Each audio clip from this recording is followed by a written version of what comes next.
भाजपा के नेता कहते हैं कि हम राष्ट्रवादी हैं। मैं पूछती हूं, आप राष्ट्रवादी हैं तो शहीदों का आदर करिए, उन शहीदों का आदर करिए जो हिंदू हैं, जो मुसलमान हैं, और जो शहीद आपके विपक्ष के नेता के पिता हैं उनका भी आदर करिए। अगर आप राष्ट्रवादी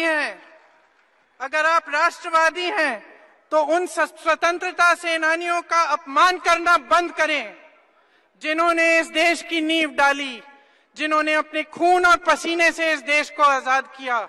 उन महापुरुषों का आदर करिए जिन्होंने इस देश की नींव डाली।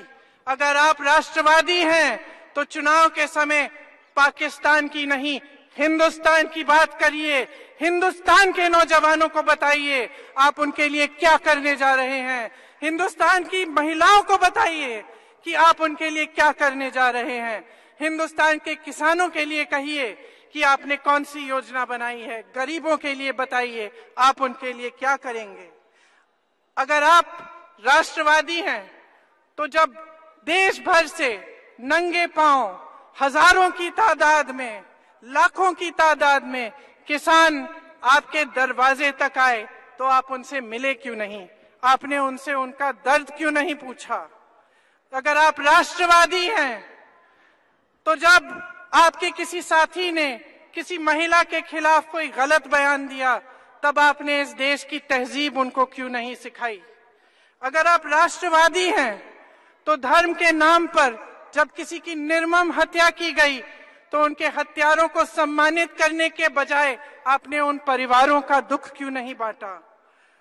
अगर आप राष्ट्रवादी हैं तो उस लोकतंत्र का आप आदर क्यों नहीं करते जिस लोकतंत्र ने आपको सत्ता दी? उन संस्थाओं को आप जी जान से क्यों नहीं उनकी रक्षा करते जिन संस्थाओं से जनता को शक्ति मिलती है, जिन संस्थाओं से इस देश की जनता मजबूत बनती है? उनको नष्ट करने का प्रयास क्यों करते हैं? लोकतंत्र को नष्ट करने का प्रयास क्यों करते हैं? अगर आप राष्ट्रवादी हैं तो आप जनता की आवाज को बंद क्यों करना चाहते हैं? जब जनता आपसे सवाल पूछती है आपको खुश होना चाहिए। आपको ये सोचना चाहिए कि देखिए, मैं एक ऐसे देश में रहती हूं या रहता हूं जिसमें जनता की आवाज उठती है, जिसमें जनता सवाल पूछती है, जिसमें जनता जागरूक है, जिसमें जनता मजबूत है।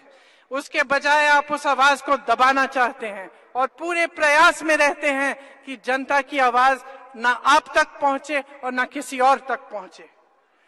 अगर आप राष्ट्रवादी हैं तो उस जनता का नमन करिए जो आपसे सवाल पूछती है, जो आपसे ये कहती है कि मेरे चुनाव में मेरे सामने भाषण देने आते हैं, मेरे से बात करने आते हैं, तो काम की बात करिए। मुझे बताइए मेरे लिए आप क्या करेंगे।